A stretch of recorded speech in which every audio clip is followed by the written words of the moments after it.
hot button.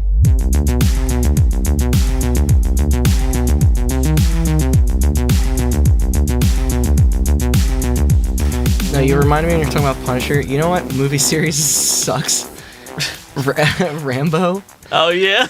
And I was thinking about how, like, the whole point of that first movie is it's like an exploration of a soldier with PTSD who thinks he's, like, reliving his time in Vietnam. And practically nobody dies that entire film. And then you see, like, the trailer for, like, the new one that just came out, and he's, like, in the trailer just indiscriminately murdering as many non-white people as possible. Yeah. Like, it's just, like, the most... Like, they lost sight of that so fast. Like, I know, the first one is, like, this, like, really borderline esoteric, like, you know, anti-action movie almost. And it's just, like... Like, very few series, like, that maybe, like, Jurassic Park, like, by the second movie, you're like, what happened? like, usually it takes a long time for... Yeah, it's like they're like it's like John Wick, but without any of the motivation. Yeah, you're like, what? That's the whole point of John Wick. No, his daughter gets kidnapped by Mexican drug dealers in the new so one. it's Taken. So it's Taken. Yeah. With, like, a more racist guy. Yeah. I don't know if he's racist. I think Liam Neeson's probably more racist than Sylvester Stallone. Oh, well, as a person. Based on evidence. Yeah. But is John Rambo more racist? John Rambo is definitely more racist racist than whatever the guy from Taken's name is. I think it's just Liam Neeson. You know what other movie was, like, super... Qui-Gon Jinn, that's it. Yeah. What other movie was super ill-timed? Kind of like the Punisher Warzone thing, is that Death Wish remake with Bruce Willis, where it was just this, like, celebration of gun culture that came out, like, right between a bunch of other mass shootings. Nah, I don't even know what that is, yeah. No, you never saw that original movie, the Charles Bronson one? Yeah. Yeah, they remade it a few years ago with Bruce Willis. It looked terrible. When you're talking about Sylvester Stallone, it reminded me, there's this, you ever seen a movie Copland? No. So Copland's, like, I think it's like a late 90s movie. It's like Ray Liotta and Sylvester Stallone, I think Robert De Niro, and it's basically about it's basically about a bunch of... Is this a gangster movie? It's basically a bunch of crooked cops who live in Jersey, like outside of New York. That's it, yeah. And they live in like this town, and they're kind of like, they kind of do whatever they want, you know what I mean? Yeah. And Sylvester Stallone is like the local cop. Like, they're New York cops living in Jersey doing whatever they want. He's like the actual cop How of the town. are the accents in it? It's rough sometimes, but it's all about like corrupt cops and violence and all this shit. Yeah. But it's so funny. Sylvester Stallone, it's like a serious movie, and he still talks like he sounds. And I swear to God, dude, there's like a scene where they're like, yeah, he just talks like that because he like took some hits to the head. Yeah, they like literally explain it away, and I remember thinking like, oh my God, they like wrote that in why he talks like that. That was ad-libbed for sure. Yeah. What if there's a line in every single Stallone movie somewhere that's just, like explains his voice? Yeah. Yeah, because he's like, and they're like, why does he sound like that? Oh, he's a little bit special or something. Like, they literally say that. Like, I remember just being like, oh my God. What country is Christopher Walken from? America. Why does he talk like that? I don't know. I'm not insulting him. I love it. He's being dramatic. I love Christopher Walken. People have tried to explain it. It doesn't make any sense. Yeah, he doesn't what have, part of? He doesn't have an accent. He just speaks like him. Mm-hmm. That's great. Yeah. Shatner-esque. Yeah. Yeah, that's true. Though I feel like he was going for some sort of TV melodrama thing, and then buggled it up, and then they just... Does he talk like that normally? Who? Shatner. No, I don't know. He had an album where he sang. Yeah, that's kind of like, is Zach Brannigan kind of based off of Shatner's character, like his persona? Yeah. Yeah. Gentlemen, Halloween is almost upon us. And what better way is there to end our spooky, scary series this month than by diving into what many call the very definition of survival horror in games as we know it. Resident Evil, or Biohazard for you Japanese listeners, is a long-running IP that still today continues to dominate not only the interactive space, but has even went on to spawn everything from terrible live-action movies to toys to comic books, all since its initial launch on the PS1 in 1996. As of recording right now, there have been 25 releases in the video game franchise alone, and that's not including the near endless amounts of remasters either. Remakes, though, Those are different. Now, while not all of them have achieved quite the same level of accomplishment, there are literally entries in both some of the top-rated and lowest-rated titles ever on Metacritic. Its success has been undeniable for legendary company Capcom. And with over 92 million units sold across the series on all of its many hosted platforms, it remains high up at the #1 spot for their most profitable product line, while also being the 20th best-selling gaming franchise overall, right next to The Legend of Zelda. Ooh. It's Capcom, the Monster Hunter guys? Yeah. Okay.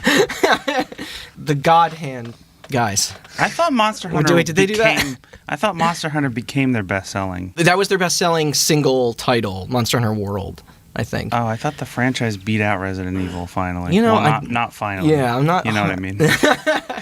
Its monumental place in history with the medium is inarguable. Without the original RE and its use of environmental exploration, inventory management, and puzzle solving, all mixed with raw scares, somber music, and B-movie gore, there wouldn't be a Silent Hill, a Fatal Frame, an Eternal Darkness.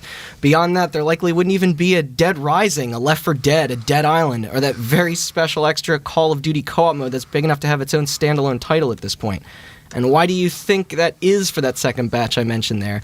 Fucking zombies. Ooh. Even goddamn zombie grandfather George Romero credits Resident Evil in bringing the shambling undead into 21st century culture. Nice. Writer-director Alex Garland, the current best in movie sci-fi in my opinion, cites it as a primary influence on his 28 Days Later script, while Shaun of the Dead star and co-writer Simon Pegg openly tips his hat to it as well for reigniting the trend for us all. And that film later paved the road for projects like Zombieland and Warm Bodies. It all spiders out. And I mean, who... Spider's nice, dude. Yeah. Are they Resident Evil? They are, yeah. That's spooky. Snakes, too. That's not Halloween themed, though. Who knows, really, if World War Z as a property or the Walking Dead empire could exist in its same popular format if Resi never graced the PlayStation 23 years ago. Yeah, perhaps not all its resulting inspirations would prove to be the best. My point is its importance. And not just in large, scale impact, as I stop name-dropping, but in personal ones, too. You could maybe say I was just the right age for it, but it's just that original 96 release, that was my first ever real exposure to horror as a concept.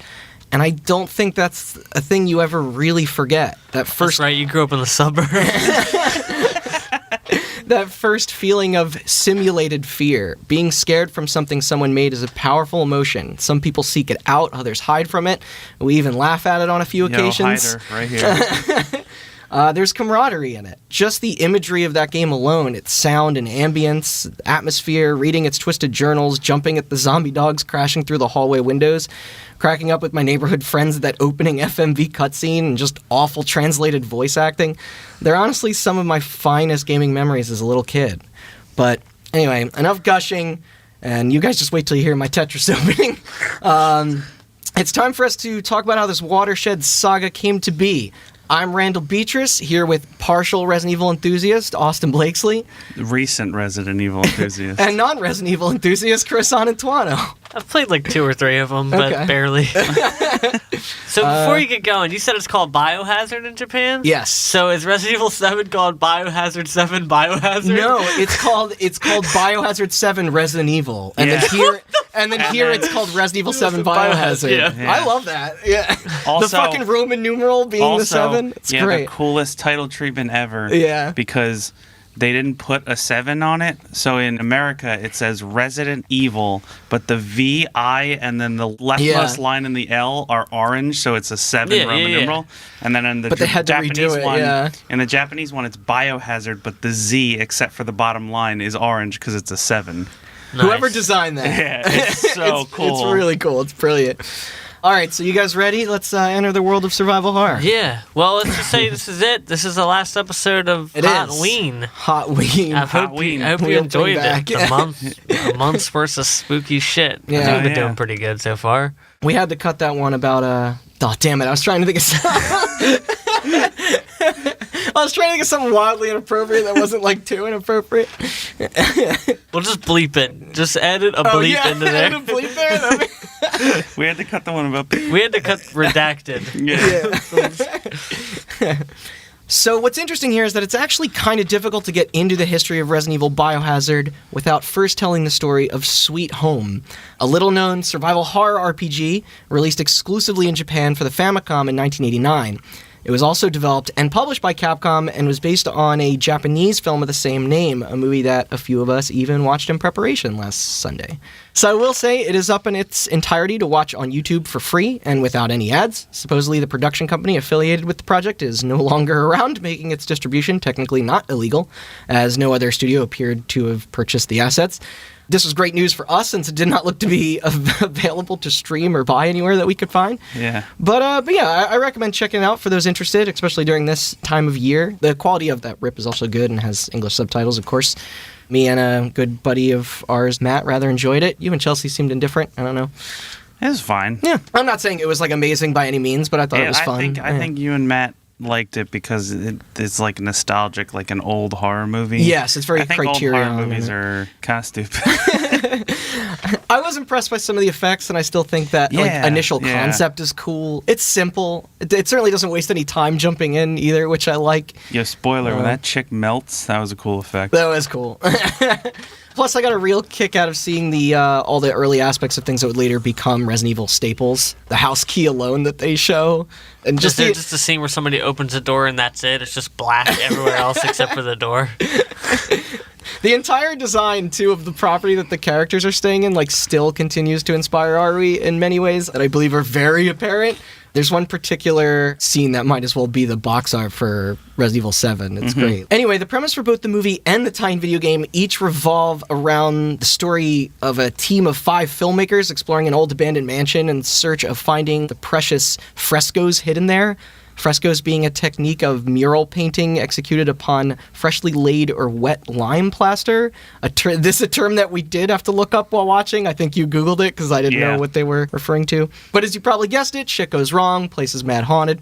I don't want to spoil anything more, just in case. However, you can already see the Resident Evil in the setup there. Even 7, I mentioned, brought back the camera crew angle again, which I loved. Not to mention the setting of there being a paranormal, like, female presence following everyone, along with a tragic tale involving a family that once lived there. It's But what are the actual mechanics of the game itself that would have to follow all these ideas? Well, good thing for you guys that we got the direct scoop, because a friend of the podcast that I just brought up before, Matt, found and ordered me a copy of Sweet Home for us to try out, which we did the other night. Except this one was fully translated and copied to an NES cart for us Americans to have here across the pond. Some dedicated fans out there eventually gave up on the dream of it ever being localized outside Japan and took it upon themselves to passionately make a true unofficial reproduction, giving us English speakers the opportunity to see just what exactly this thing was going for, which was kind of neat. And I'm not going to lie, I'm not really into JRPGs, but this game was kind of ambitious as all fuck. Like, for the time, even removing the cross-media nature of it, like, it's kind of crazy to look back on now. Basically, the simple version is you've got your party of characters from the film that you can switch between. You search through the mansion. It's dark and intricate, making it easy to get lost. You encounter hostile enemies while trying to keep everyone alive. Weapons are limited. Health is limited. There are quick time events, which are super rare for the time. You manage, cool. You manage an inventory for all your found items. You solve various puzzles to progress. You revisit rooms, kind of like Metroid style.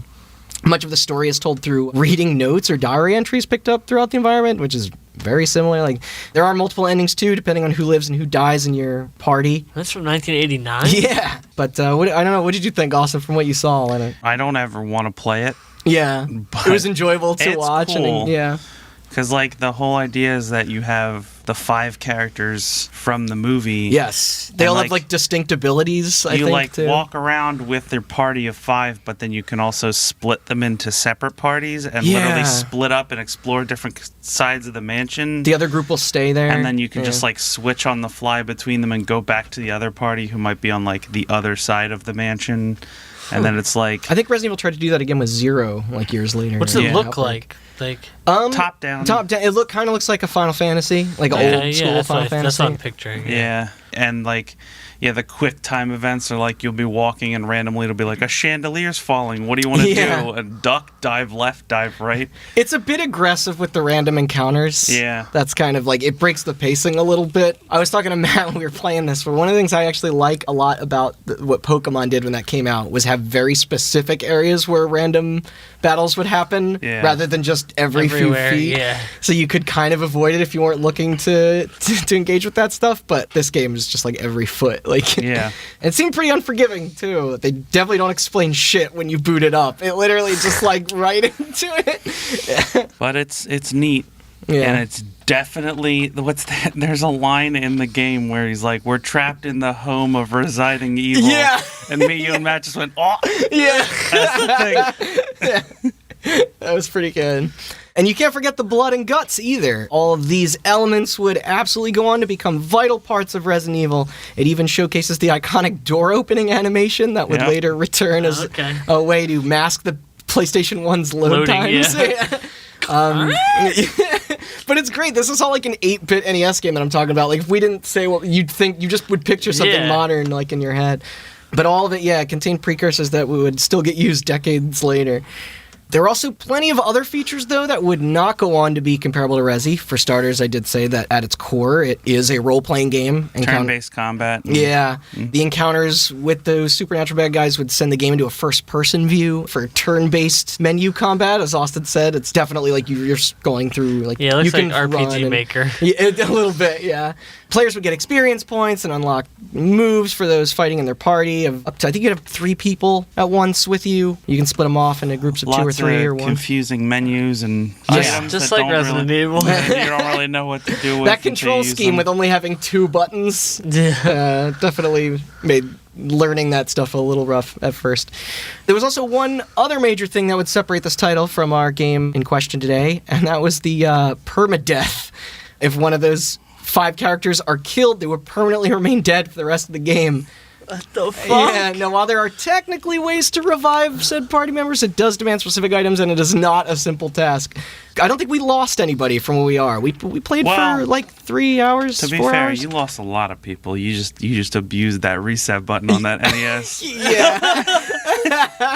Yeah, and it does have a save system. It does. Yeah, like you can save anywhere you are. If it didn't have that, we'd truly be fucked. Yeah, because that repo card works pretty well, but it did freeze a couple times too. So it froze when we it was running on a console from '85. Yeah. That was way before I was born. So I think anytime we pulled the controller a little hard, but otherwise we got through it. Yeah.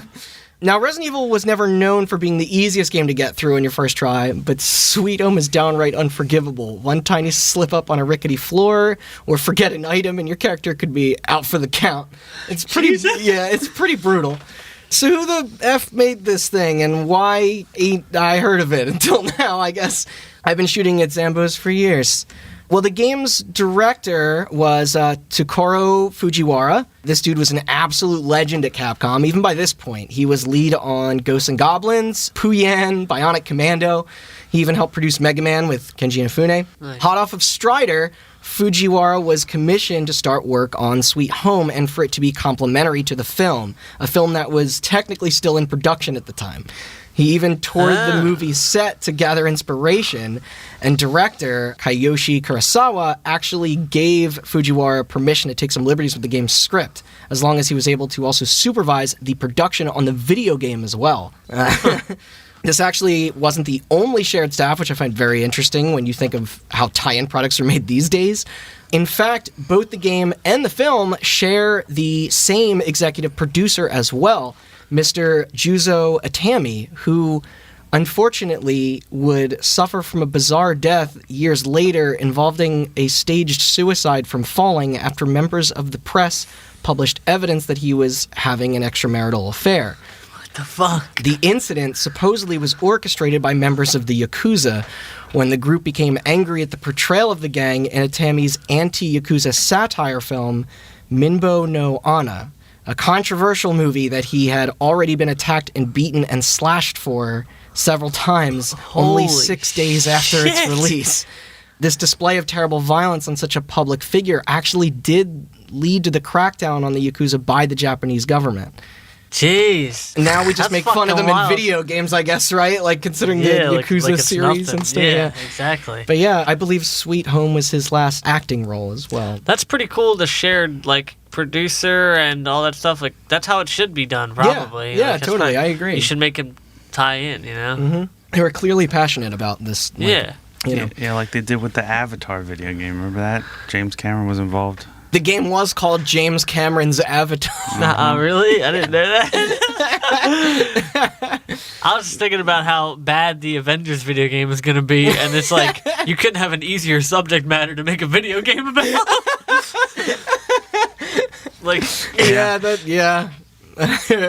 We'll see, I guess, but not holding my breath. It's like Destiny, but with Iron Man.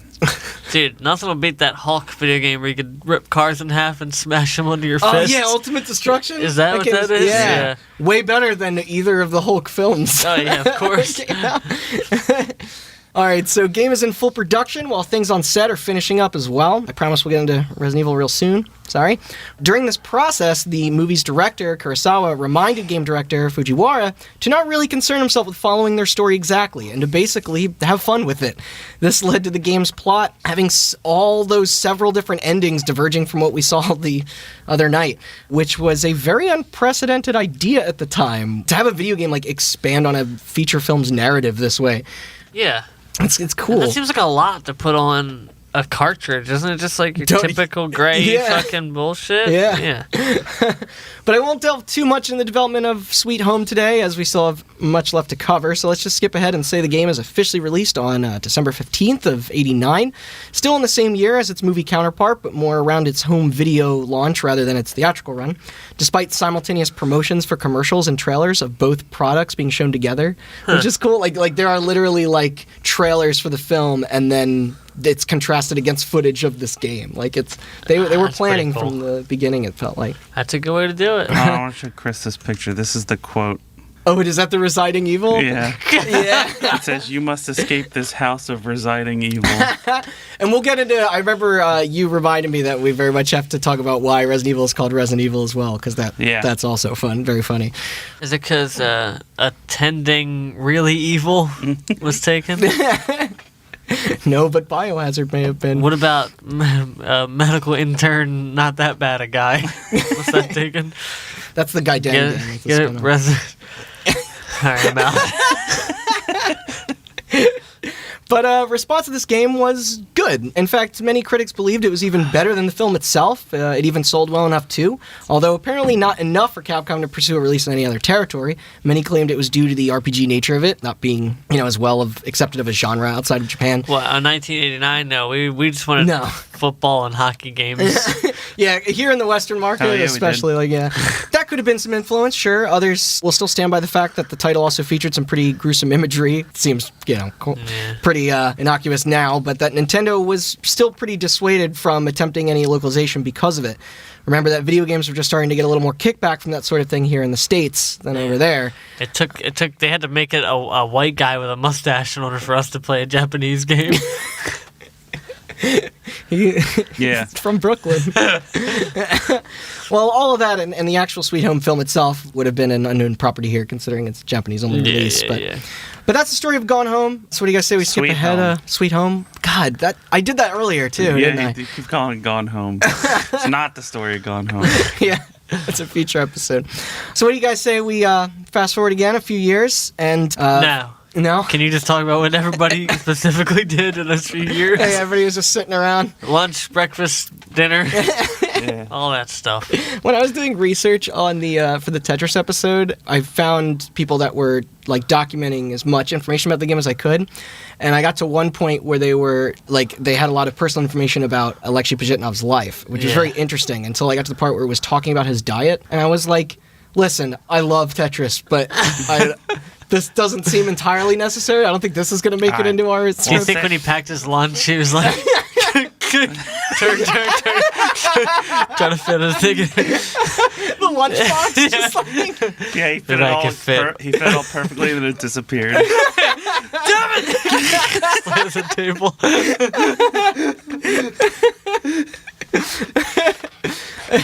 So Fujiwara was proud of his work on the title, but he was also pretty frustrated by the Famicom's graphical limitations at the time. By 1993, he and Koji Oda were already trying to attempt a redesign, but now it was going to be on the Super Famicom. He had twice the bits to work with this go-around. Nice. Or wait, that math might not be right. I think you explained bits in a previous episode. He had about 16,000 more colors to work with. Thank you. Yeah. The only problem was that with the evolving tech also came more ambition. This was when Fujiwara brought in Shinji Mikami as director, a relatively new, albeit very talented young game designer that he was mentoring, whose previous works included licensed titles such as Who Framed Roger Rabbit, Goof Troop, and Disney's Aladdin. Wait, Shinji Mikami did Aladdin? Yeah. That's why it's dope. Yeah, I was about to say, wasn't that game like notoriously good? That's also why it's hard as shit. Yeah. This decision would later become a huge part of Resident Evil getting its signature identity. What, that it's an Arab prince? I don't get the connection. No, not the Aladdin game. Speaking of, this was also around the time in '94 that the Sony Play Space Station would catch their eye. Oh. Or no, the No Space Station. Sorry, this is when it was one word, right? Yeah, the actual PlayStation. The actual PlayStation.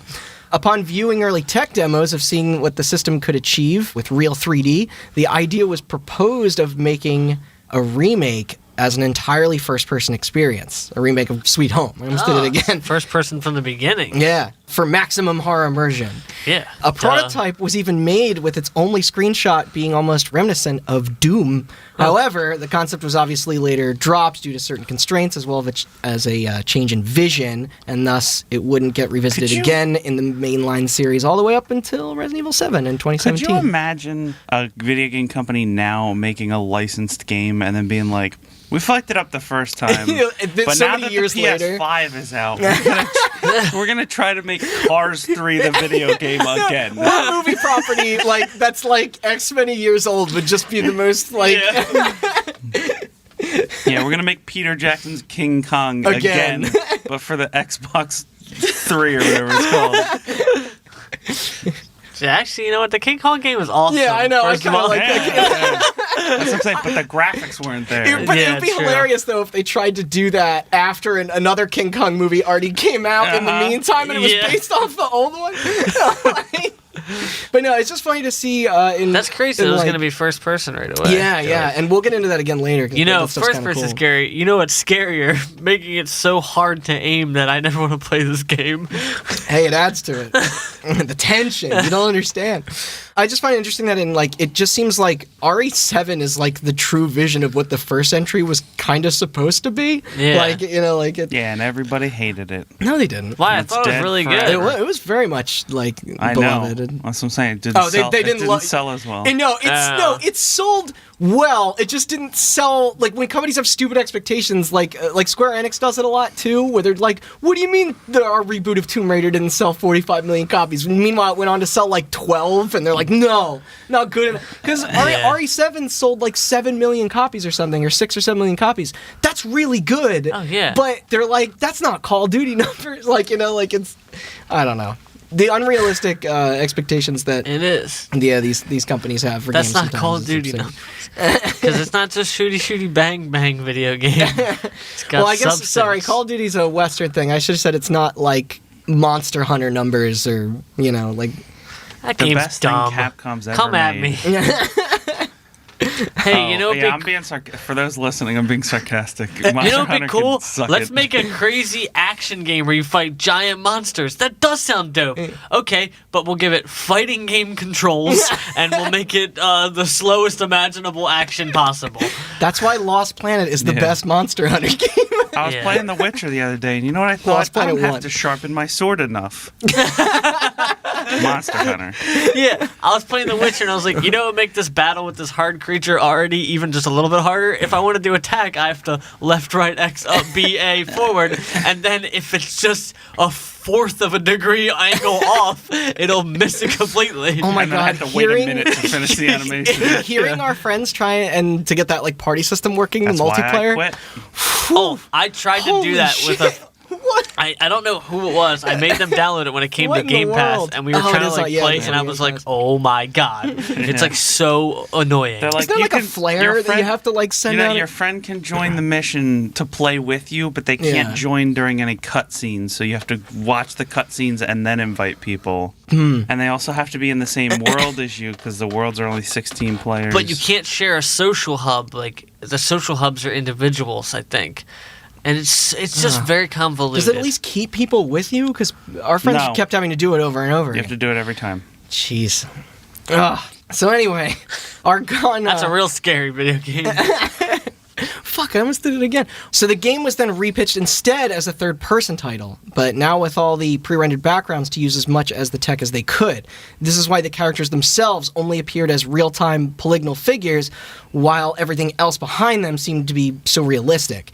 The models were basically superimposed, causing them to really pop out. Yeah. This also was always bizarre. It kind of reminded me of Final Fantasy... Like how it's static backgrounds with you know what it reminded me of? Some old Hanna-Barbera cartoons where you could see, like, you notice a lot in something like Scooby-Doo, like which objects they're going to interact with and which ones they aren't. Yeah. This was a little bit more, I think, like of an evolution. Could you imagine if that first game was first person? It probably would have been scarier if you had to move like that. That's what made 7 so fucking scary.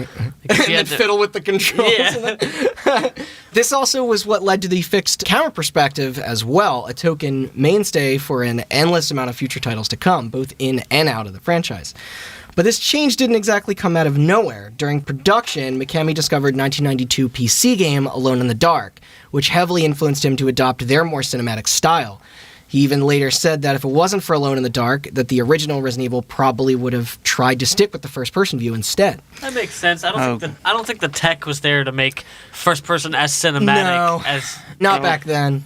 That's why Call of Duty campaigns blew so much, like, fucking minds back then. You know what's very interesting? Cinematic, cool things done with first person. This isn't even in my thing, but I went back and played the original Alone in the Dark like years after I got into Resident Evil, and I didn't much care for it too much. And I didn't dislike it. Like, I understood what it was going for. It just felt it felt even more dated than going back to what playing RE1 would be now.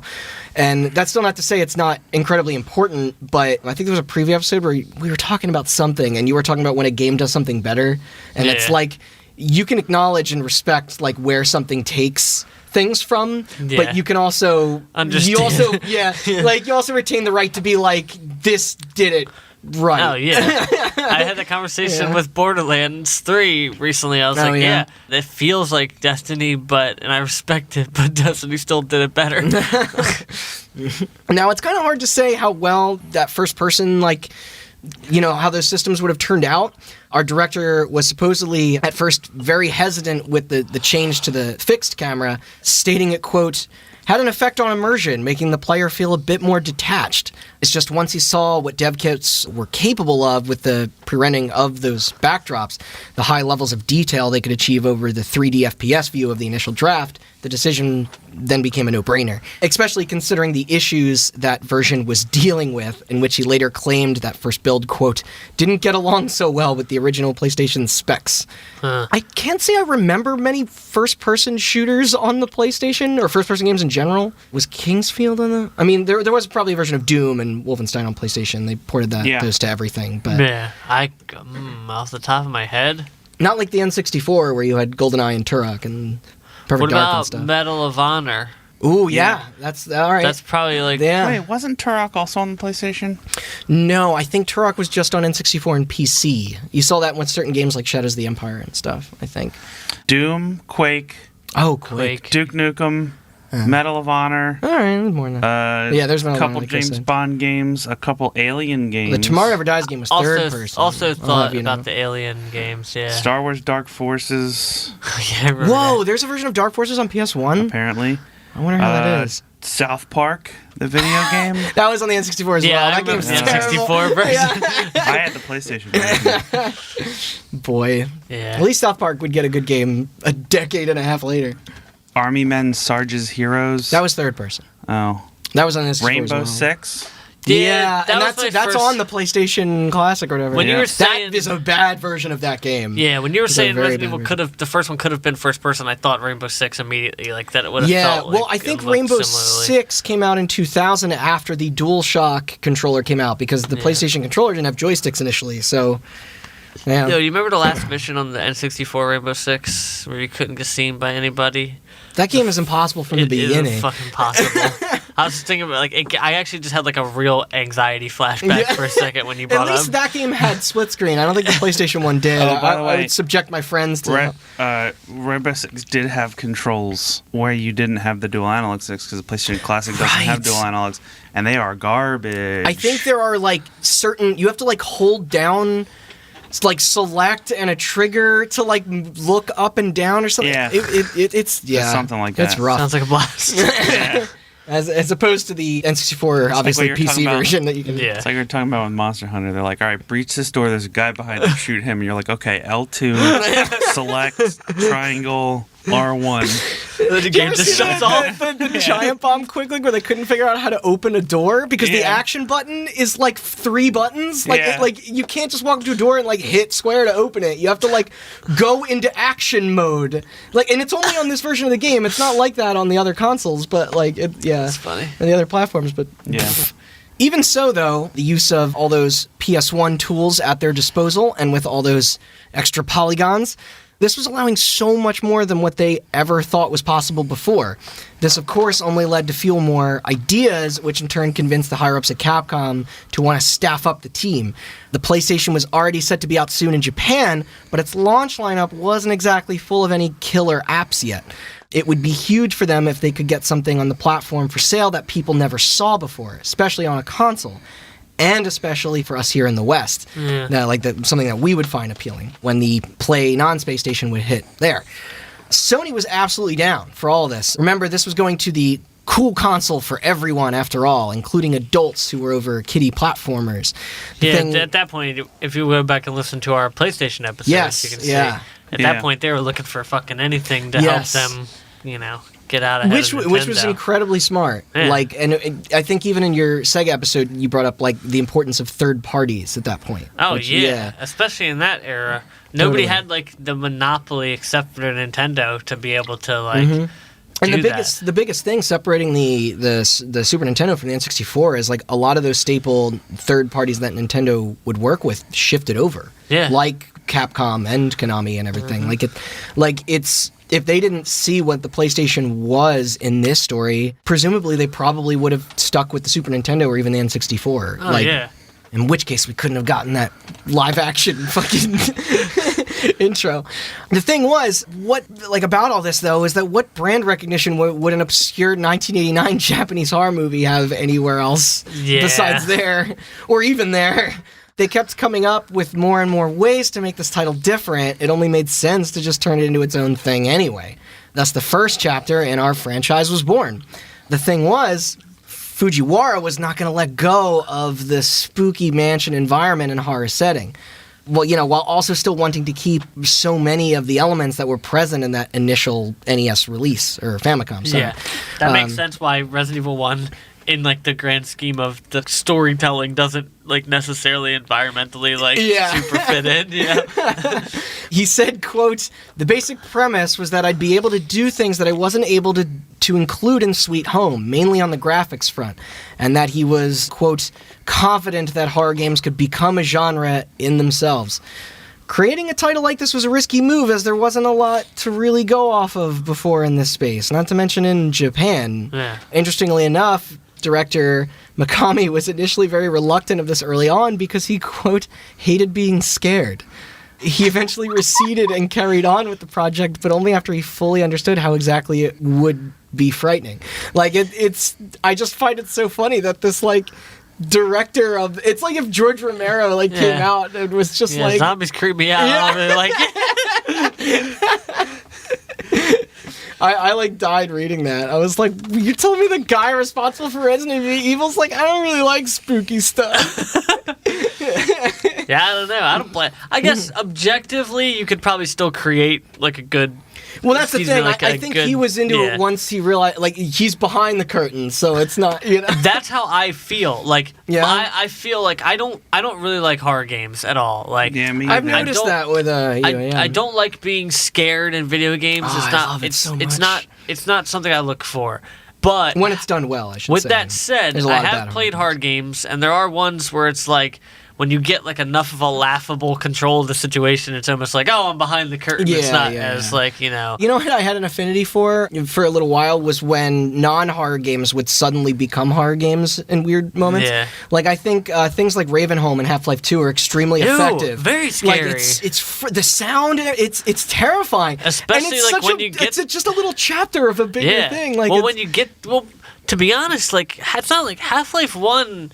towed the line of horror, but it had a more sci-fi element than Resident Evil did in its early days, at least. I do feel like realistically, if Half-Life ever became like a feature film, they'd lean into the horror or sci-fi angle more than than what the game But yeah, you're did. right. I love that when you get out of I think it's like the sewers you come out of, or like something, and you come out, and it's just like that's like the chapter title, and you're like, ooh, and it's like all this fucking dark shit. Or we don't go to Ravenholm. That's right. Which is creepy in itself. It's so good.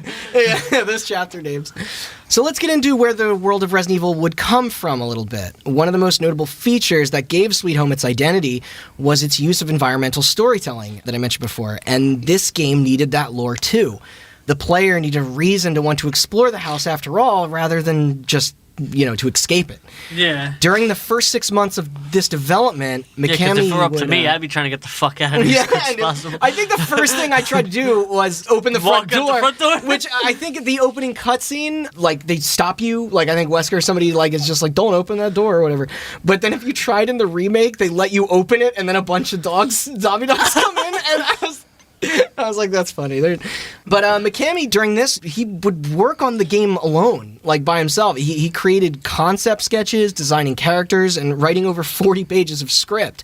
Definitely atypical for home console video games of the era. Yeah, I was actually going to do a joke. I don't know enough about the Resident Evil storyline, but I was going to say, all right, the original storyline is... convoluted. And then I start with like this super convoluted fucking 9-game tale. The funny thing, like, I love 7 because it's so removed from that, but it still ties in eventually. Like, it's a small part of a bigger thing. Yeah. But I always find it very weird when even in that game and in all the future games, they're referencing events that happened in their alternate world in the 90s. So they're like, back when all these nukes went off in the United States in 1998, and you're like, man, the series has been going on so long that, like, you can't, because they create an alternate future, you have to follow this timeline of what you were committed to initially. Yeah.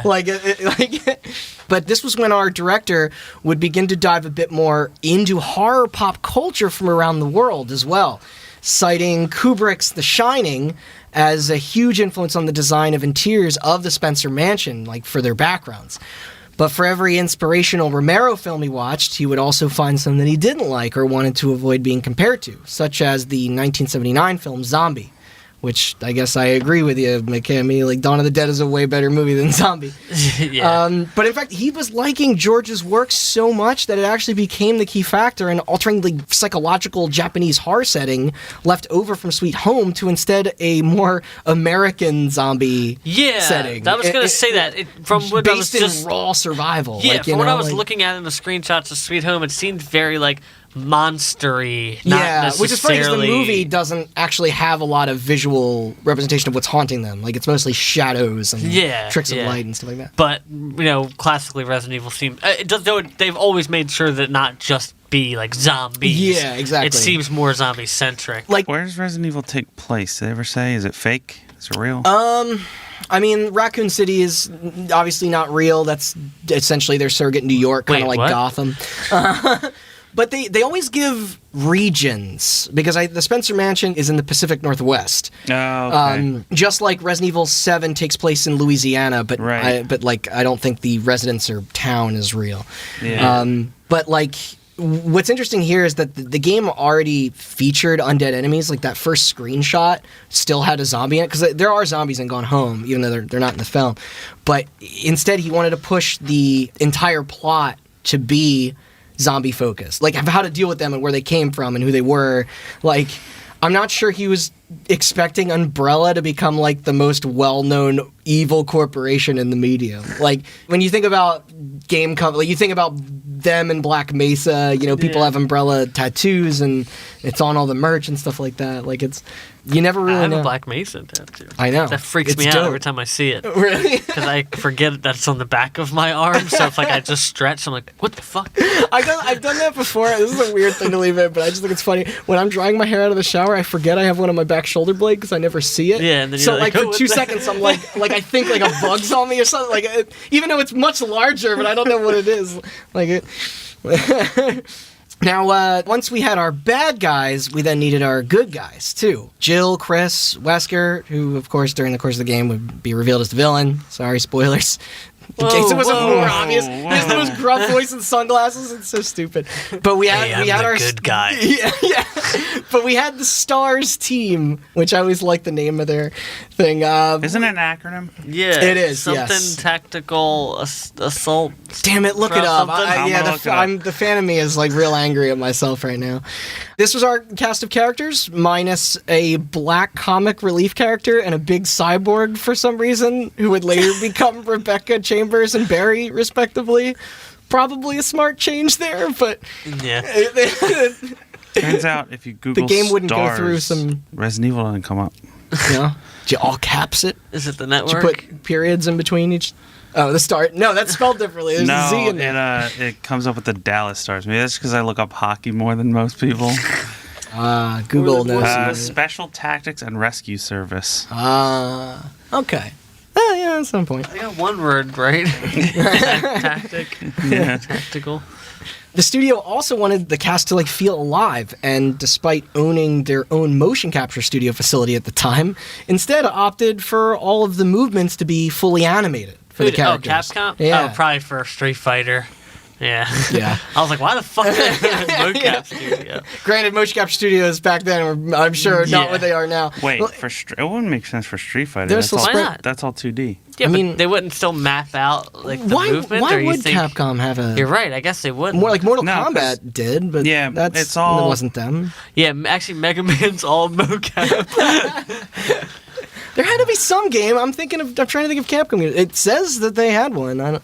Weird. Unless they just never movie related really used it. Yeah, I don't know. Japan companies are weird. Maybe they did it for movie production or something. Yeah. But the artists designing here would be referred to specific books and videos in order to study how people, spiders, and other animals encountered in the game would behave. And while it's easy to look back at the stuff and laugh now, there weren't exactly other titles around going for what they were trying to do. Yeah. With production at this point being kind of completely underway now, the development team had grown upwards to about 40 people, especially during the end. Almost all of this work was done on Silicon graphics hardware using the software program Softimage. I say almost because there is still a matter of that one particular Fantastic Edition that we can't get into just yet, although is coming. I think I may have said it earlier, but whatever. Full motion something. I thought you would say full nudity. No. It's the way of the future. Yeah. Really. Graphics can't get any better than that. Then full frontal nudity? But let's talk reveals. Where did the press and public first know about this thing? Crazy enough, one of its initial behind closed doors appearances would host a demo that actually featured the game being played cooperative locally. A mode that was unfortunately later removed, as McCamey said it technically wasn't good enough. This was in 1995. It's not scary enough, as evidenced by and you're too Resident busy Evil fucking 5. bouncing into each other. Yeah, it's stuck in a doorway. Yeah. Then later that same year, at the annual V-Jump Festival, a revised version of the build would be shown publicly, showcasing the combat and gameplay, but this time with no multiplayer of any kind. Response was good, although the character models and textures at this time were still pretty rudimentary and needed finalizing. In early 96, the title began to make previews in gaming magazines, all under the name Biohazard. I know I've just been calling it by its American title this whole episode. Some of these articles, by the way, even portrayed areas and bosses that would later be cut from the final game. I even believe early versions allowed you to cycle through weapons in real time. Ooh. Yeah, what would that been? Everything else, though... Definitely would have been too easy then. Yeah. Combining items together, the save feature using the ink ribbons, the revisiting of areas, the gore, that was all there. And people were excited. It sounded like a true survival experience. So, by this point, production was also finally complete. There was, however, just one more thing the developers wanted to include before calling it a day, something that would really stand out from the crowd of its 32-bit competition. And those are those three little letters that Austin FMV. Yeah. For those who haven't seen it, it's fucking great. I can't even imagine what Ari would be these days if they stuck with that aesthetic throughout the whole series.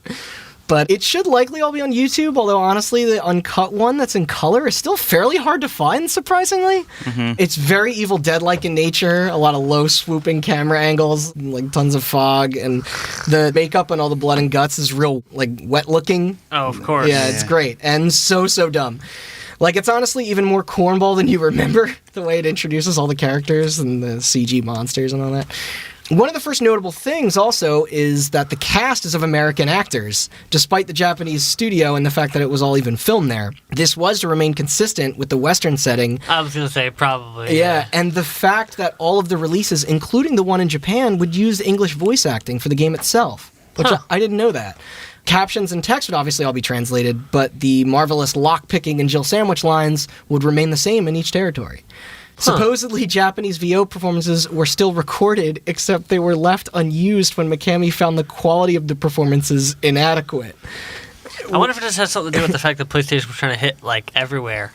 Yeah, probably. Like, that initiative. And it's kind of like hey, let's capture American market off the bat. It probably seemed exotic over there as well.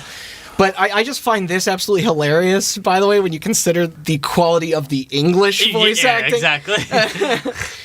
Even lead programmer Yoshiro Ampo would later comment on this, stating that due to the development staff all being Japanese, those on staff, like on their crew, were completely unaware of the poor performances and were a little bummed to see that it could have, quote, hindered the realism and immersion of the title for the international release.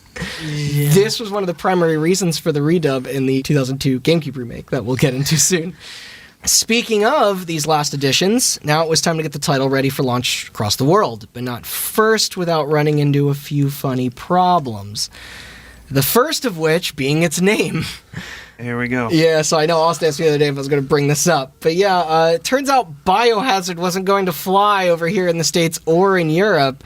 The reason why was because of copyright issues. Chris Kramer, director of communications at Capcom, pointed out during the localization process that it would be impossible to trademark that title here in the US. Sega had already released a video game 4 years prior in 1992 called Biohazard Battle. However, they wouldn't even be their biggest competitor in the name game. New York alternative metal band Biohazard were already using the word for everything from their brand awareness to merch to marking dates on release calendars for retailers and press. They kind of had no choice but to look for something different. And they obviously stood the test of time, so that panned out all right. Everybody's talking about Biohazard the band. Yeah. Yeah, your Biohazard tattoo, though. Yeah. It's looking real good. Yeah, I do feel weird about getting it on my chin, but, you know, I needed to show my appreciation somewhere. So Capcom instead had the fun solution of running an eternal company contest to find a new name. The studio... And it was called, like, the McJizz Sandwich. Oh, wait. Hitler did nothing wrong. This isn't like when 4chan did their... Oh my god, the fucking Mountain Dew flavor. Granny Gush. It was Granny... Well, one of them was just called Sierra Mist, which I thought was the funniest. That's good. Yeah, but no Bodie McBoatfaces here. Oh, damn it. I was going to say Zombie McZombie. The studio settled on Resident Evil based solely on the Monsters in the Mansion setting, as well as I'm sure that Sweet Home reference that can't be coincidence. Yeah, there's no way they didn't think I know, yeah. There's no way that's a coincidence. The funny thing was, though, Kramer thought the name was, quote, super cheesy. I can't remember what I felt like was a better alternative, he said. Probably something stupid about zombies. but the rest of the marketing crew loved it and were ultimately able to convince Capcom of Japan and Mikami-san that the name fit.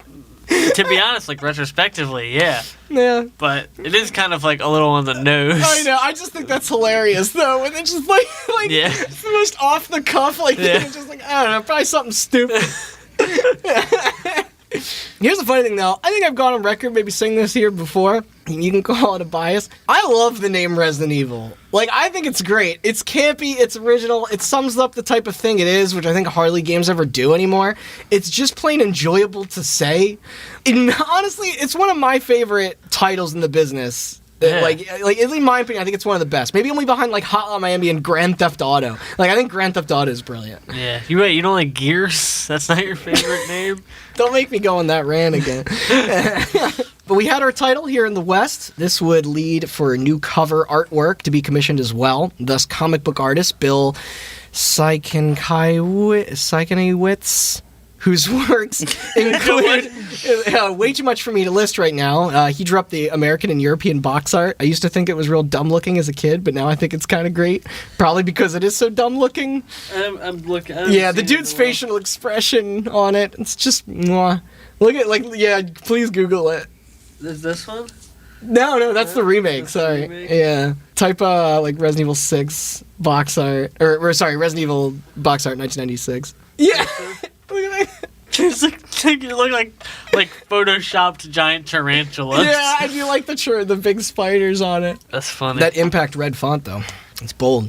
Yeah. Anyway, with the name now chosen, there was still, however, a big obstacle left in terms of breaking through the U.S.'s barriers. The issue of its content.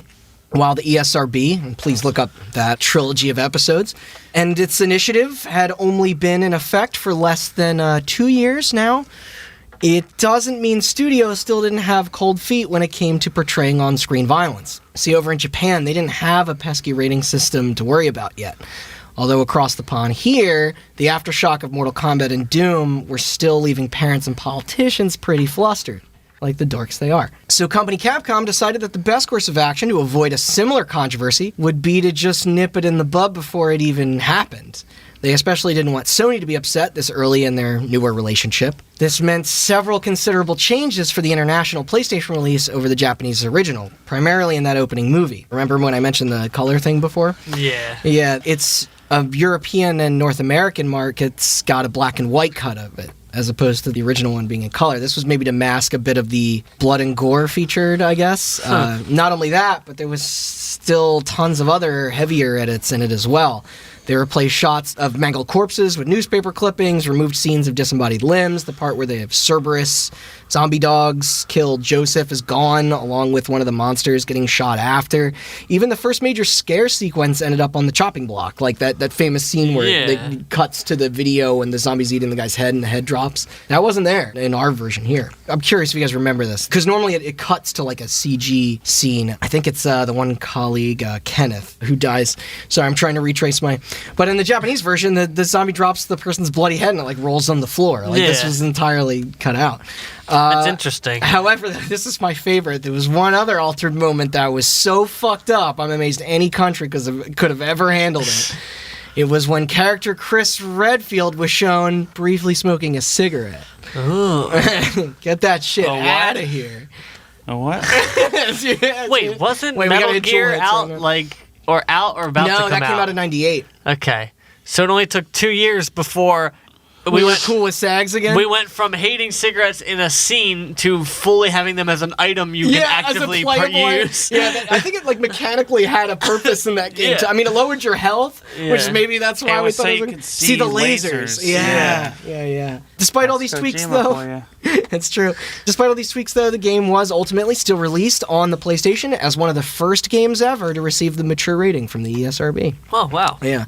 So it was all for naught. I don't know. Just ironic to me when you consider how much of their Zero ratings group would crack down on things like this years later, now giving only us bloodthirsty Americans with the uncensored versions of Resi to enjoy. Yeah, now, it kind of flip-flops. Yeah, like it flip-flops severely, because now Resident Evil 2, the remake, is like very edited over there, as opposed to here when they're like pulling faces apart and shit.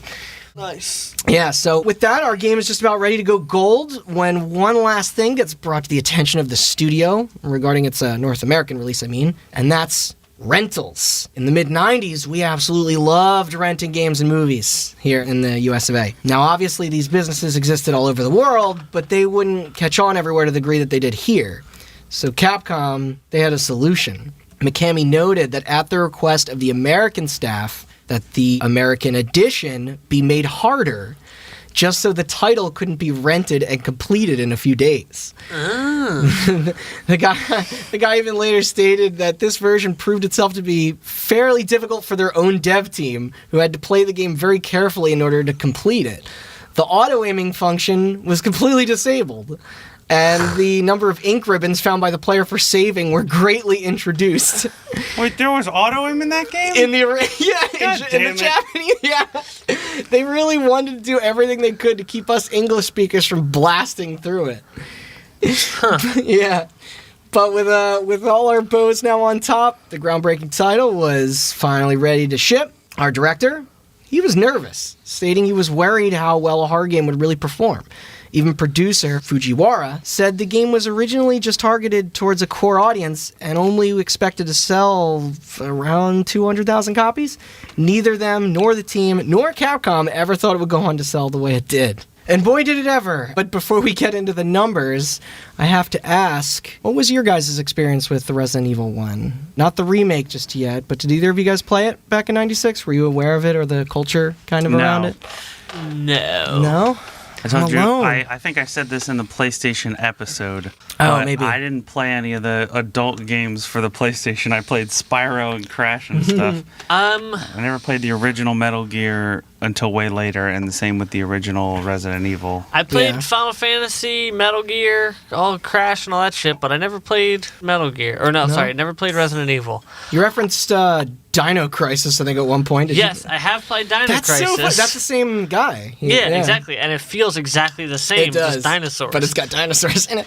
And arguably, a couple of years later, or a year or two later, 97 or something. Past this. So, I don't know. I'm trying to think of if there's no way I didn't know about it. Maybe I didn't, or I'm not sure. I'm really not sure. I might have just come a little bit later enough to where it was already gone and I wasn't picking it up an old game or something like that, you know? I know you kind of gave your opinion earlier on horror games, but I was curious did you ever dabble in Silent Hill or Fatal Frame? I've never played a Silent Hill. Yeah. I did play one Fatal Frame, but I didn't play very much of it because it's fucking scary. It is scary. I should also say that with the exception of the new wave of horror, I've played Amnesia and stuff like that, never played a horror game other than Resident Evil in my life. I've never seen one second. That's not true. Wait, what? Because there's one very specifically that I'm going to reference later that you love.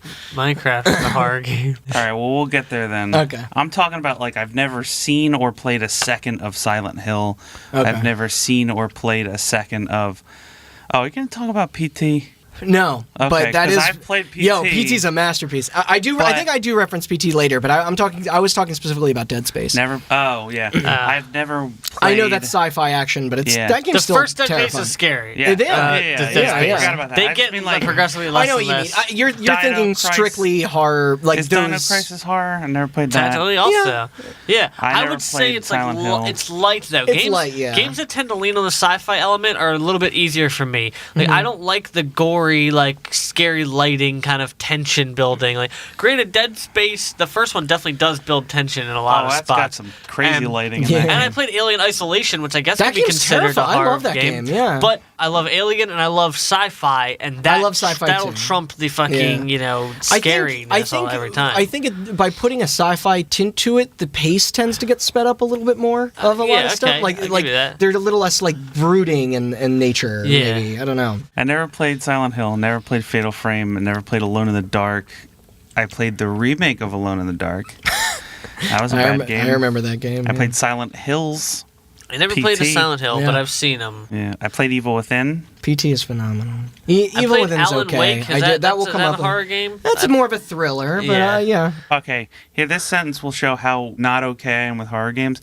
It took me 3 years to beat Bioshock 1 because I was too scared. That's a scary game at times. That is actually... that game's got classical horror lighting, and I guess splicers are kind of until you There's really ghosts get in that. until you really get into the story, splicers are essentially zombies. You know what I mean?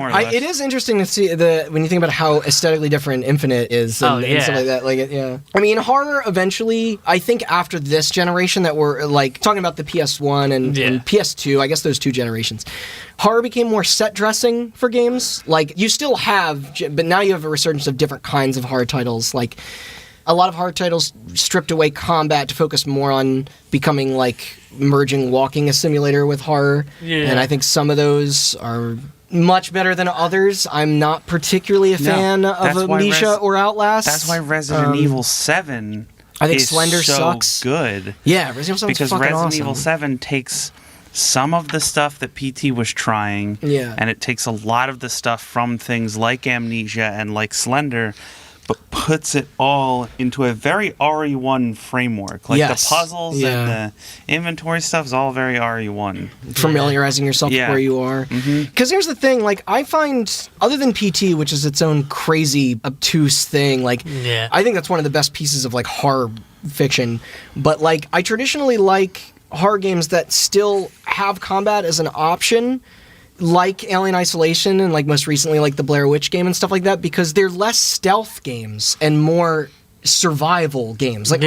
Like, when things like Amnesia and Outlast got big, we lost and like Layers of Fear and stuff like that, we lost the ability to, like, respond to situations, and that's what I find scary. That's the thing. You know, not being able to just sneak past it with tension. Like, to me, like, that people broke disagree it for on me. But to me, Amnesia, because I played it, is like, it's not a scary game. It's a stealth game. You just, like, at some point, I got frustrated with Amnesia. I just started walking around, and then when I got caught, I was like, all right, kill me and let me respawn and try it again. Exactly. You eventually you feel defeated, and you're just like, all right, now I see the mechanics work. Whereas Resident Evil, there's no real sneaking around in that first game. It's just you have to go down this hallway and you have to face whatever's coming. You know? Exactly. Yeah, you have to approach things head on. I played the RE2 remake, and then a licker jumped out of the wall, and I was like, fuck. Yeah. You know? And juggling your supplies is a huge part of, I think, what makes things like Resident Evil and Silent Hill scary. I'm gonna try not counting your bullets and stuff. Even from a shooting game perspective, like Resident Evil is just like in Halo, I'm just like die, and just like holding the trigger on the assault rifle. You'll drop a gun and pick up another one. Yeah, just like whatever. Fine, I'll take a plasma pistol and just start killing stuff. And then in Resident Evil, you're like, well, if I don't get a headshot, then that's one less bullet I can use later. Yeah. Like, how many times in Dead Space did you reload your gun before you realized you were just burning through your ammo? Oh, a lot. Yeah, I did too. A lot. To go back to earlier when you're talking about Ravenholm, there's a part in Gears 4. Yeah. That's pretty scary. That's really cool. Yeah. Remember that part? Yeah, I do. Where you go to like the haunted town, and then like you have to stay.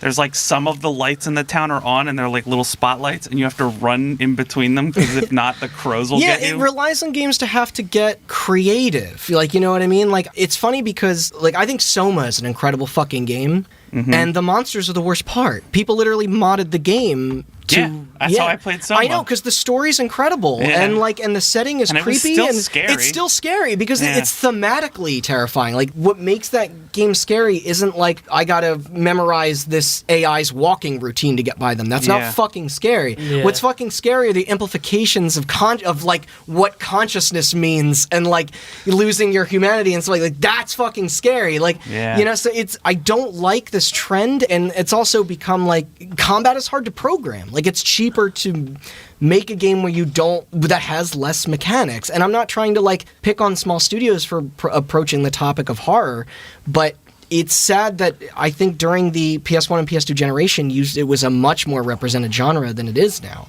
And that, you know, maybe because horror games became action games. Like, that's because I think combat with zombies is actually very easy to do. Yeah. Because the AI for zombies is literally just like, get them.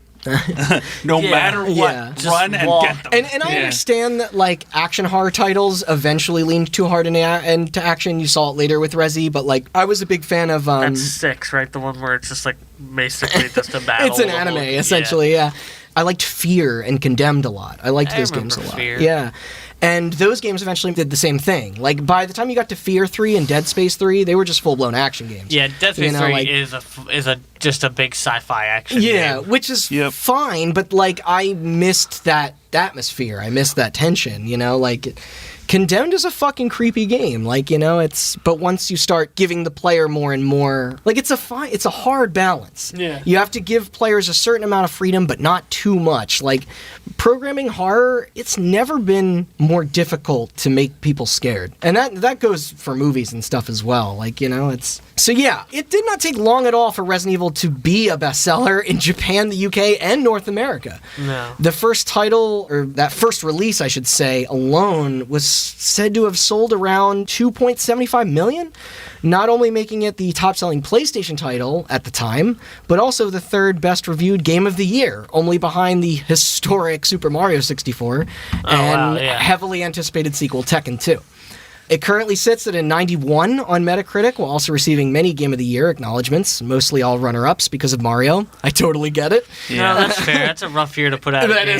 Yeah. It's like the most revolutionary, amazing 3D platformer of all time. Listen, I love Resident Evil, but Mario fucking 64. But outlets still applauded the gripping pace, its creepy atmosphere, the mixture of combat and puzzles, the realism of its graphics and sound for the time, the option of a character selection, even its high replayability. Honestly, the only major criticisms, looking past at these older reviews, were mostly due to its terrible fucking dialogue and voice acting. You think people would have been more divisive over the tank control scheme as well, but for the era, it made sense. But anyway, Capcom couldn't just sit back and let all that success just lie there and go to waste. We had to remake the game 8 dozen times. The people were bloodthirsty for Resident Evil, especially those that were lame and didn't have a PlayStation, like me. So, let's get ports in.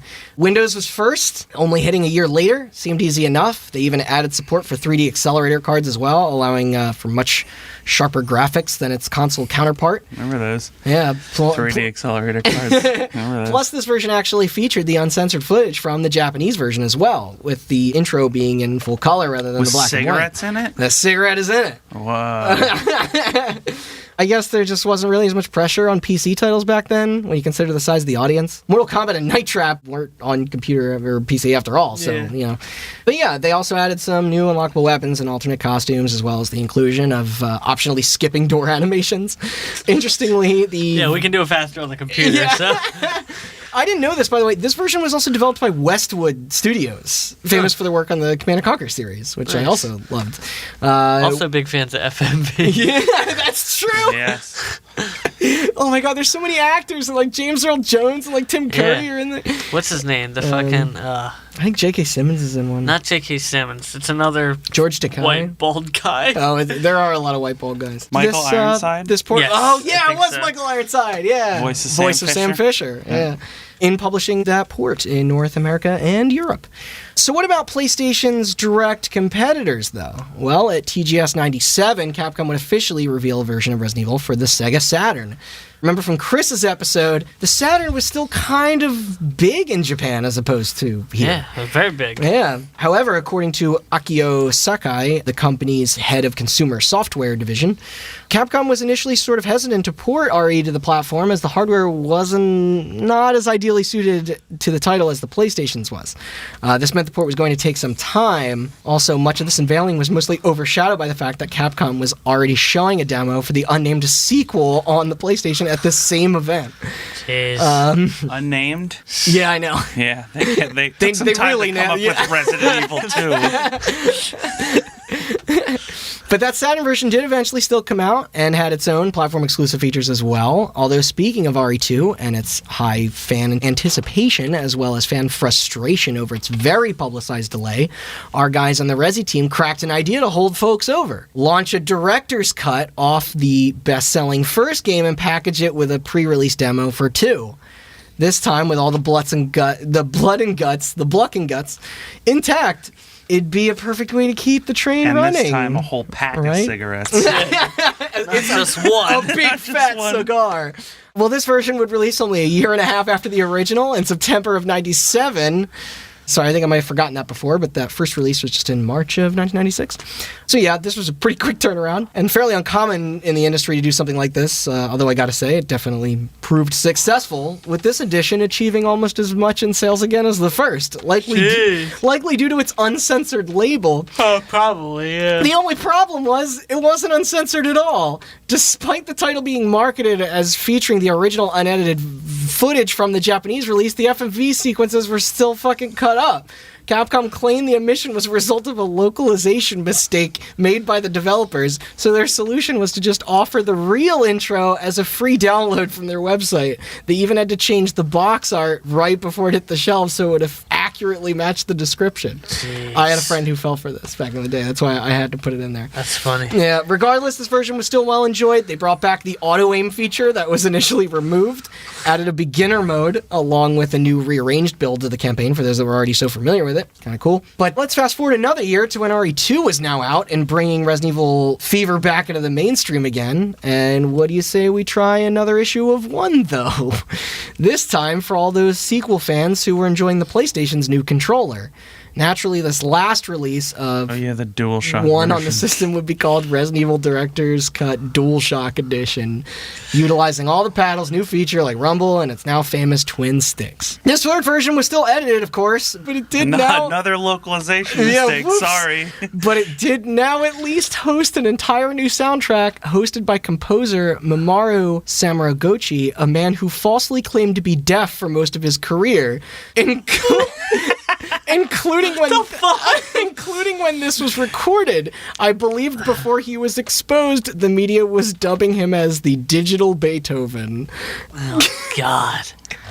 There was a documentary made about this man to celebrate him, and then he apparently botched a bunch of performances and interviews where they had people speaking sign. So you're deaf, right? What? Damn it. Yeah, no, it's so close. At one point they were at his house, and he responded to the doorbell ringing, and that was like the... That's great. What? It's like they exposed him in the middle of the documentary or something? No, they finished the documentary, but there was like a later interview where they were at his place, and then like the doorbell rang, and he like responded to it, and the people were wait, what? What? Did you feel that? Like what? Oh, that's rough. Yeah. What an idiot. Yeah. But anyway, that's 3 games of the same game in 3 years, which is kind of nuts, or at least it was until the past couple of years, I guess. Now we do that all the time. That's the last time that they ever release that game again, right? Yeah, you wish. So we got our PC and a couple of home console versions now out, except what if you wanted to play Resi on the go? Well, in 1998, Capcom would actually begin work with company HotGen on a Game Boy Color release, set to be out in late 99 or early 2000-ish.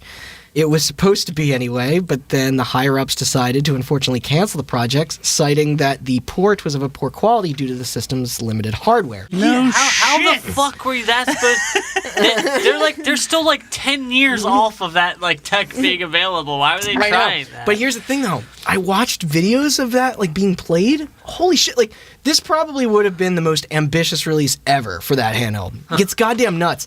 Most Game Boy counterparts of popular console games are usually just like the most watered down or stripped thing ever, to the point of just being a completely separate thing. This version was going to contain every single room, weapon, cutscene, subtitle, and just about all the items and notes that were present in the original PlayStation game. I thought, what if it was just Sweet Home ported? That would have fit it way better.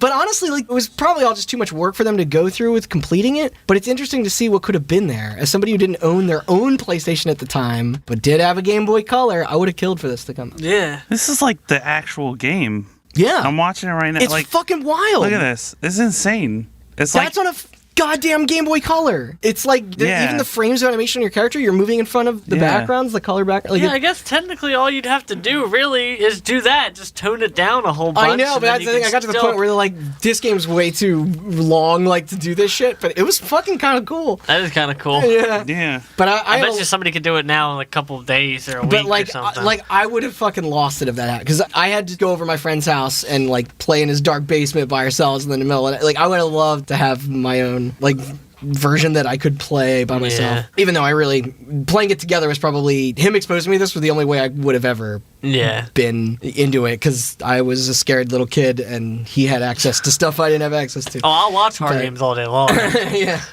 But alright, so years go by, the versions that did hit the shelves are continuing to sell like hotcakes. We're probably at around 6 million copies or so. Have you ever bought a hotcake in your entire life? What is a hotcake? I bought one not even a week ago. What? Where? It's a pancake, dude.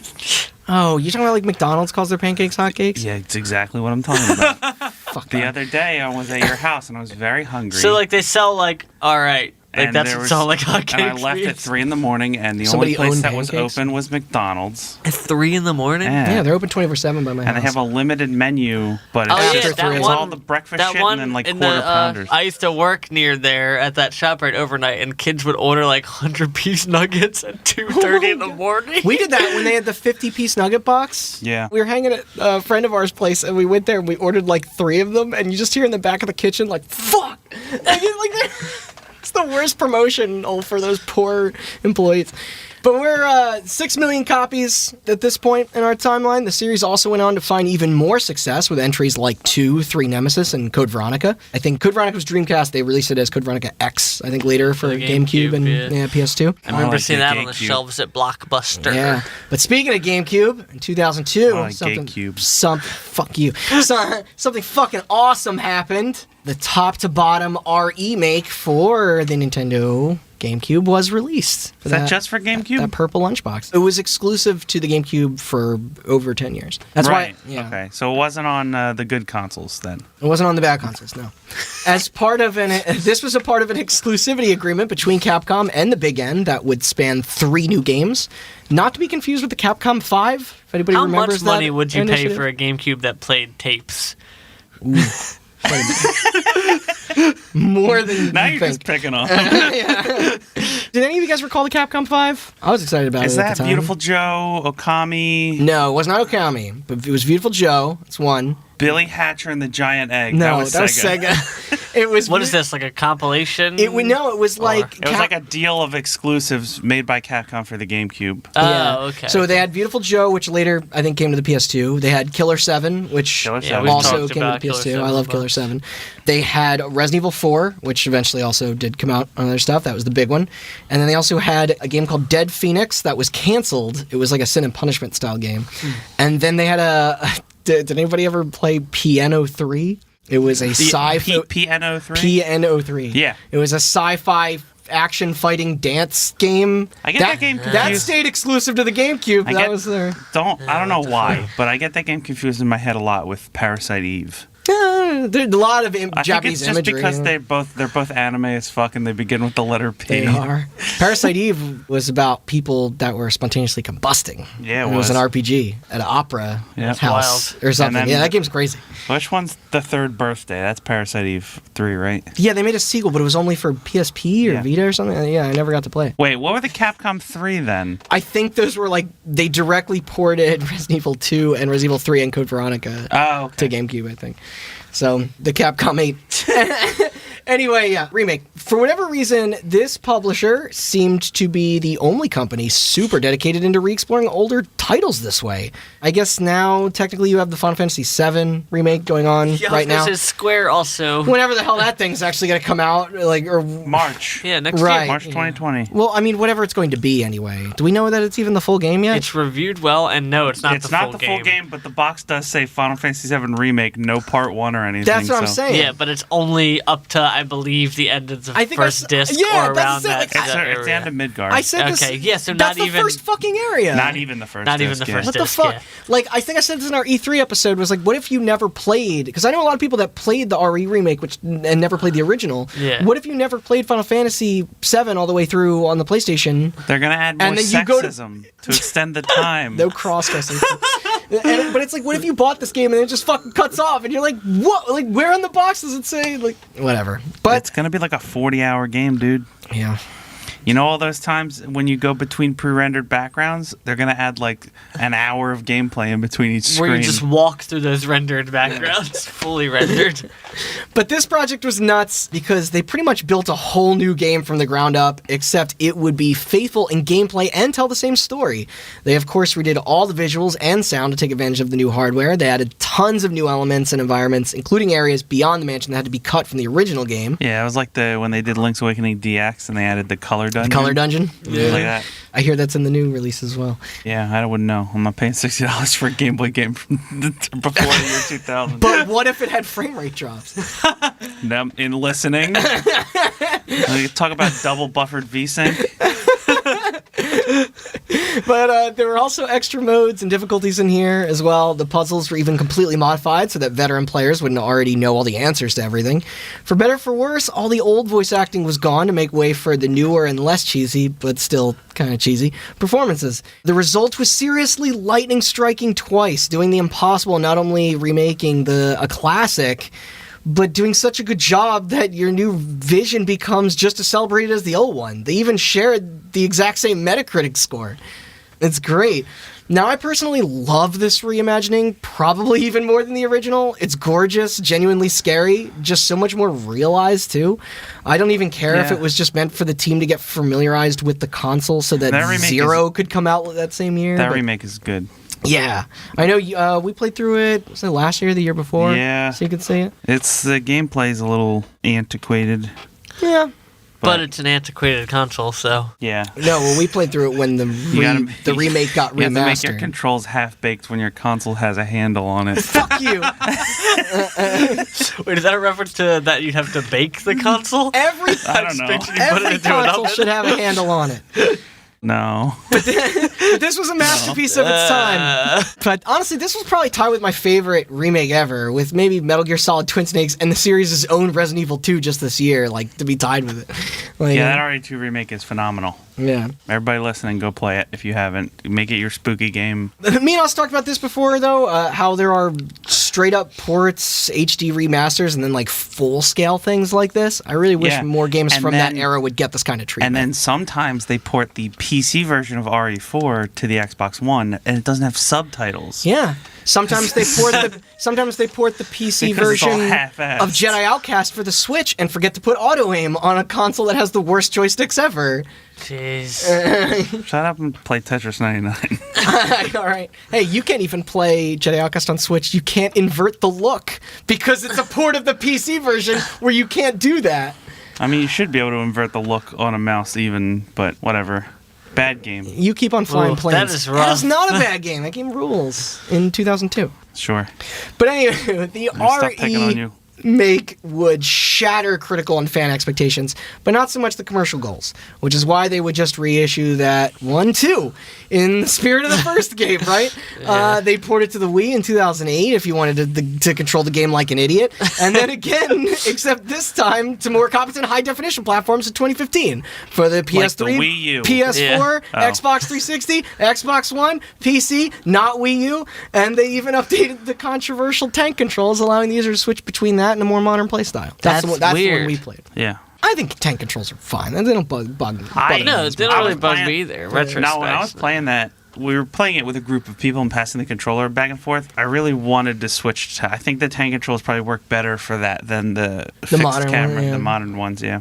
Doesn't Until Dawn kind of have... tank controls? Yeah. Yeah, so that worked. That's modern. But what do you say we still talk about one more version of Resident Evil? Is this the Carnival game version? We still didn't have the game on the go yet. It's bullshit.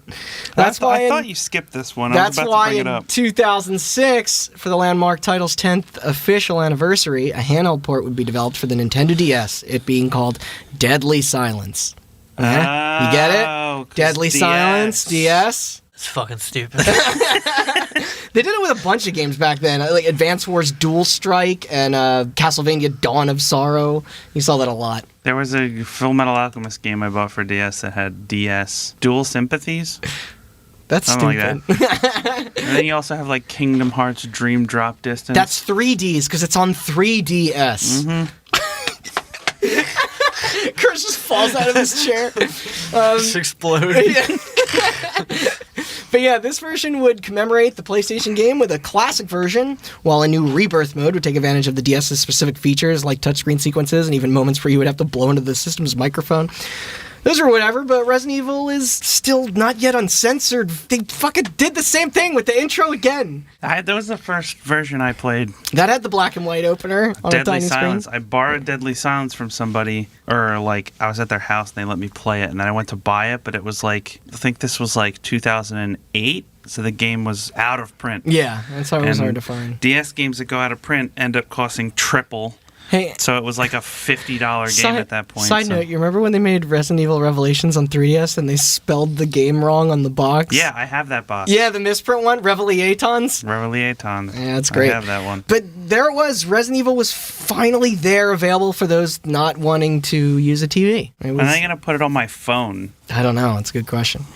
But yeah, I played through that whole game. It was fun. Controlled fine. Each mode made use of the dual screens by showing your map, which was very nice. They even added a co-op thing that could have been better, but you know. But that's more or less the story of the world's venture into the universe of Resident Evil. Obviously, there are loads of entries that I could personally talk about forever. The GameCube remake could be its own episode for me. Of course, after the series' initial run as adventure games, it would see another resurgence as more modern action titles, starting with the release of 4, all the way through 6, and the 2 Revelations games. I almost said Revelations. Many still call 4 the best of the franchise, and even one of the top games of all time. Many would be wrong. While I do love 4, and even the bombastic dumbness of 6, I will always be married to the idea of mixing true horror with puzzle solving. That being said, Resident Evil throughout the decades would see all kinds of responses with its releases, both positive and negative. There were light gun games, multiplayer offshoots, even a non-canon side story. But the saga still needed a much-needed nap. This decision would later prove to be the best possible outcome for the series when it returned again this current generation with the fucking most dopest entries yet. In 2017, Resident Evil 7 Biohazard, or as we said earlier, Biohazard 7 Resident Evil, would finally go back to its roots. Biohazard 7 Biohazard. Resident Evil 7 Resident Evil. This would prioritize frightening scares and gruesome imagery, immersive storytelling, interesting puzzle solving, environmental familiarity, old school item management, and just intense overall survival. All while in the first-person perspective that the team had always dreamed of. And even offered the option of playing its full terrifying campaign in virtual reality for the PlayStation VR, adding a whole new level of dimension for those brave enough to seek it. Fuck that, dude. I love it. Have you done? Yeah, I wanted to come over and just try it a little bit. You should. But I'm There's still a fucking demo. scared. There's a part in the game I remember, like, if I didn't have people around me, I would have called it quits because the game also has binaural audio, so you can hear things all around the house. And there's a part in the game when you're there's a basement, and the basement is blocked off by a like a metal grate door. Yeah. And if you're playing it not in VR, it's just a wall, like, essentially. It's, you know, you can't get past it. But if you're playing it in VR, you can stick your head through the bars and then lean and look down into the dark basement, and you hear, like, something, like, moaning in the basement there. And I was just like, fuck. And you feel like people are coming up behind you while you're peeking your head through these bars. It's fucking... That's freaky. Holy shit. But like I said earlier, it's sold well enough at over 6 million copies and went on to be nominated for several Game of the Year awards for everything from direction to sound to technical recognitions. Do we know if anybody from the classic had anything to do with it? Like any sort of There were some people, that stayed over. Yeah, I'll get into their staff. But this Shinji Mikami left to form Tango and made Works. Evil Within 1 and 2. Yeah. And another thing that I will get into as well. But no, this was like... At least people were really into high production of it, the brand new engine, and its VR inclusion. Like, that was very much celebrated in those spaces to, like, acknowledge the top games of that year, which was really rad.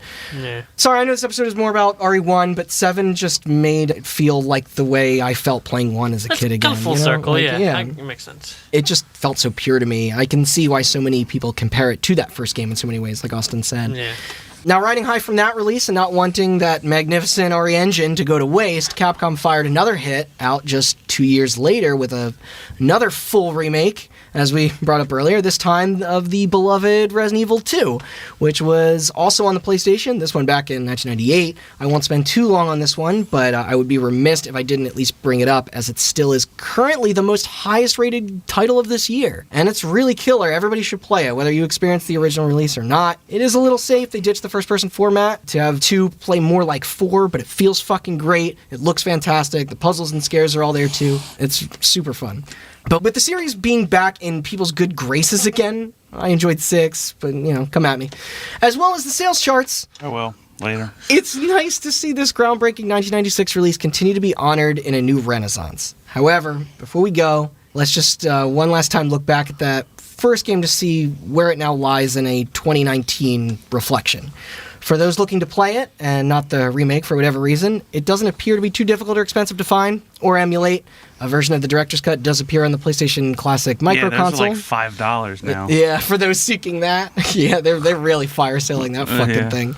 Meanwhile, many outlets and sources still continue to this day to celebrate its legacy. Next Generation, Game Informer, Time Magazine, and G4 all placed it on their lists of the greatest video games ever made, while also going on to call some of its scares some of the most memorable moments in the medium.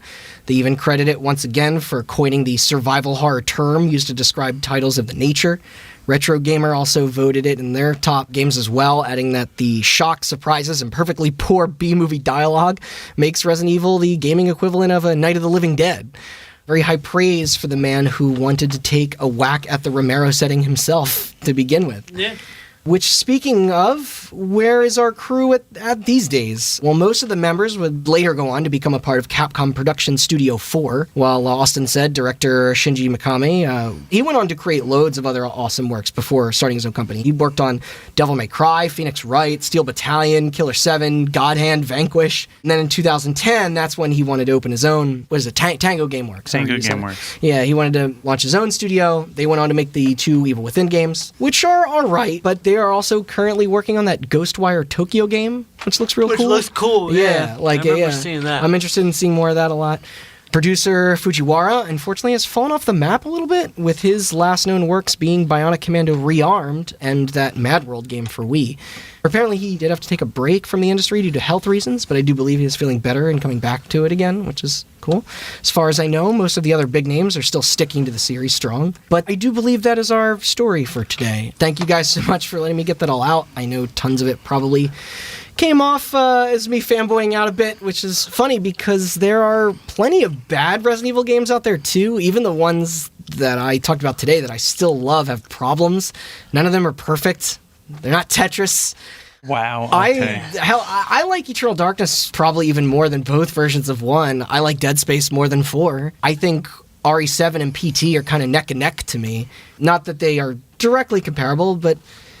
And for those super into horror culture who I think can definitely relate to this, you really just never, ever forget the feeling of the first time you were excited to be scared. It's fun and you never want to stop chasing it. It doesn't matter if it was by reading an old Goosebumps book or watching an episode of Are You Afraid of the Dark on Nick back in the day, or just seeing some slasher flick on TV when you were likely far too young to be. Resident Evil for the Nightmare PlayStation, yeah? That's me. Resident Evil on PlayStation was my initial push into wanting to go after the pursuit of what makes us afraid. I never stopped there. I love horror. I think most horror movies are bad. Most horror games are bad. But the ones that are good, they really stick with you. That's what I seek out. Like, to me, it's worth digging through to find the ones that connect with me and the people around me. I'll always have a spot in my heart for it. But happy Halloween! Tell everybody your heart! Yeah, that's where we had our screamer right there at the end. Well said, Randall. Good stuff. Yeah. Thanks for letting me be a dork. Yeah. I can't wait till I get to my Tetris episode when I get to talk about. You fuck.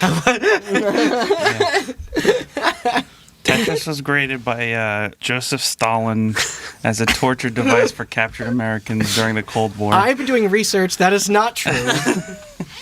Prove me wrong. I think I'll ever get my Tetris horror game. It's called Tetris. There's a Halloween theme for $99. You got it. I do have it already. There's this gut-wrenching scream every time you knock someone out. I know, it's great. Yeah.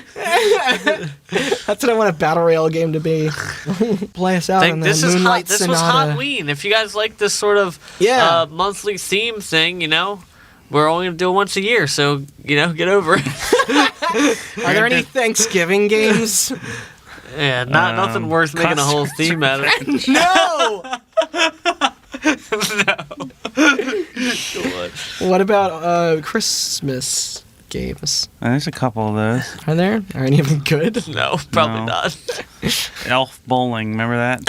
God. It's like the lowest rated game on IGN. Yeah, it was like that Flash game, but on fucking DS or Yeah. something. The one you could play for free. Yeah. So yeah, it was fun to do this. Do Yeah, a whole month thank you. of horror or spooky related in some slight way or the other video game. So that was cool. Yeah. And There's we'll get nothing back. spookier than football. And we'll get back to our regular scheduled, You ever mostly seen John Madden?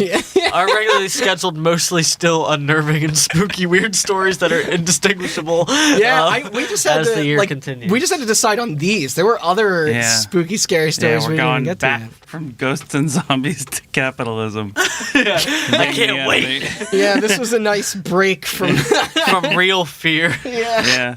I explicitly said simulated fear, except for that guy who was hunted down by the Yakuza. That's We do pretty some scary. plugs. Thanks for listening. Yeah. If this is your first episode, you can go to hotbuttoncast.com, find a bunch more you can listen to the 3 previous weeks, which were all Hotween related episodes. We need Hotween shirts. Yeah. You can listen to all the rest of our episodes. We mentioned a couple. We did a PlayStation episode. There's a Dreamcast episode. There's an episode on the ESRB. There's a whole bunch of A them. lot of those got referenced today. That's what I'm saying. Yeah. There's a bunch of stuff. Check it all out. Yeah, check it out. You can also follow Any us big hot on- coffee fans out there? If you go to our website, you can find where to subscribe to us. We have links to our iTunes and our Spotify and our Google Play. We're also on any other podcast service that you Wherever use. podcasts are found. Exactly. Open your window and shout into the wind. And also, you can find us on Twitter, on Instagram, and on Facebook at HotButtonCast. Across all the social medias. yeah, we'll and there's keep- probably more, but We'll who keep cares? you up to date there on all our latest episodes, and you can message us on there and tell us how scared you were. I don't know. I'm so hungry I could eat a Jill sandwich. Yeah. And with that, we're out. Okay. Master of Watch out Unlocking or behind you. whatever. Oh yeah, at the screaming now, Jason.